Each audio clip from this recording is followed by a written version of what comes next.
হারবার শহর থেকে আবর্জনা মুক্ত করে পরিষ্কার করার কাজ উদ্যোগ নিয়েছিল প্রশাসন, কিন্তু এখনও পর্যন্ত 14 নম্বর ওয়ার্ডের এই নেতাজি স্টেডিয়ামের পাশে ভ্যাট কিন্তু রাস্তার উপরেই পড়ছে, যার ফলে একাধিকবার কিন্তু সমস্যায় পড়ছে মানুষ। এবং এখানে স্কুল কলেজ থেকে আরম্ভ করে আদালত চত্বরের প্রচুর মানুষ এখানে যাতায়াত করে, তা সত্ত্বেও এখানে ঠিক রাস্তার উপরেই ভ্যাট পড়ে রয়েছে।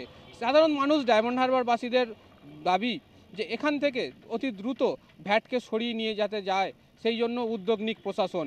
এছাড়াও সাধারণ মানুষের বক্তব্য, ডায়মন্ড হারবার শহরের 16টি ওয়ার্ডের একাধিক জায়গায় এই ধরনের রাস্তার পাশে যে সমস্ত জায়গায় ভ্যাট রয়েছে সেই সমস্ত ভ্যাটকেও সরিয়ে নিয়ে যাওয়ার কাজ করুক প্রশাসন। রাস্তার ওপর এই নোংরা ফেললে মানুষের দুর্গন্ধের ওপর যেতে হয়, তা রিকোয়েস্ট করব প্রশাসনকে, পৌরসভাকে, যাতে এই জায়গা থেকে একটু ফাঁকা জায়গায় যেখানে মানুষের যাতায়াত কম সেই সব জায়গায় যদি এটা নিয়ে যদি রাখে, তাহলে এই জায়গাটা অনেকটা মানুষ যাতায়াত করতে অনেক ইজি হয়। রাস্তার ধারে যে ভ্যাটটা আছে এতে যাতায়াত করার সময় নাক টিপে যাতায়াত করতে হয়, নাক টিপে আসতে হয়, মানে প্রচুর লোকে যাতায়াতে দুর্গন্ধ বার হয়। ভ্যাট নিয়ে যেটা করছি, আমরা সিদ্ধান্ত নিয়েছি, আমরা একটা নিয়েছি কাচারি মাঠের সামনে, যেটা যে আমার ডাম্পার থাকবে, ডাম্পারে মাল বোঝাই হবে, সরাসরি ডাম্পার নিয়ে চলে যাবে পরের দিনেতে ও দলনঘাটে ভ্যাটে। এবং এরপরে আমরা স্টেশন বাজারটাও করবো।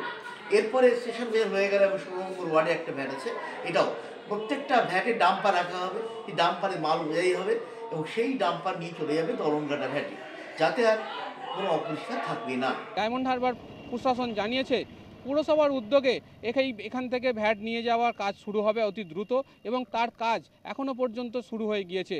খুব তাড়াতাড়ি এই সমস্ত খোলা জায়গা থেকে ভ্যাট সরিয়ে নিয়ে গিয়ে সাধারণ মানুষের জন্য এক দূষণ মুক্ত শহরের রূপান্তরিত করার কাজ চালু হবে। আমার শহর ডায়মন্ড হারবার থেকে জয়দীপ হালদার, কলকাতা টিভি।